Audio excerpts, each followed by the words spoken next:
ఇవాళ చిన్ని సీరియల్‌లో ఒక ఊహించని ట్విస్ట్ అయితే రాబోతుంది. అదేంటి అంటే, చిన్ని సీరియల్‌లో ఆల్రెడీ ఈ బాలరాజు ఏదో కేస్ మీద లాయర్ దగ్గరికి వెళ్తాడు. కరెక్ట్‌గా దాని వెనకాలే హరిశ్చంద్ర కూడా కూర్చుంటాడు. హరిశ్చంద్రని కలవడం కోసం అక్కడికి సత్యం బాబు కూడా వెళ్తాడు.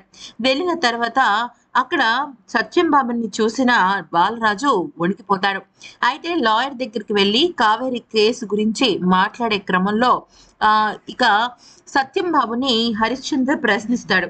అసలు ఏమైంది అంటే మర్డర్ కేసులో ఇరుక్కుంది అని చెప్తాడు. నేనేదో పిట్టి కేసు అనుకున్నానని, ఇక్కడ ఇంత పెద్ద కేసులో కావేరి ఇరుక్కోవడం ఏంటి అని అడిగితే, ఆ వివరాలు పూర్తిగా నాకు కూడా తెలియవని, ఖచ్చితంగా మనం హైదరాబాద్‌కి వెళ్లి తెలుసుకోవాలని అంటాడు. ఇదంతా వెనక నుంచి వింటున్న బాలరాజు ఇక షాక్ అయిపోతాడనమాట. అయితే అప్పుడు హరిశ్చంద్ర ఏమంటాడంటే, నేను ఈరోజే అంటే మనిద్దరం ఈరోజే కావేరి దగ్గరికి బయలుదేరదాము. అక్కడ అన్ని విషయాలు తెలుసుకుందాము. అంతకన్నా ముందు అసలు నీకేం తెలుసు అనేది నువ్వు కనీసం నాకు చెప్తే దాన్ని బట్టి నాకొక ఐడియా వస్తుంది అంటే మొత్తం సత్యంబాబు అంతా కూడా విషయం చెప్తూ ఉంటాడు. అయితే ఇక ఈలోపు కేస్ రాసుకున్న తర్వాత హరిశ్చంద్ర చాలా స్ట్రాంగ్‌గా ఉంటాడనమాట.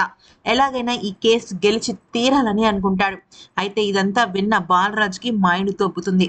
అయితే అటు సత్యం బాబుకి, ఇటు కావేరికి ఇద్దరికీ వార్నింగ్ ఇచ్చినా కూడా ఆ వార్నింగ్ ఏమి పని చేయలేదనుకుని భయపడతాడు.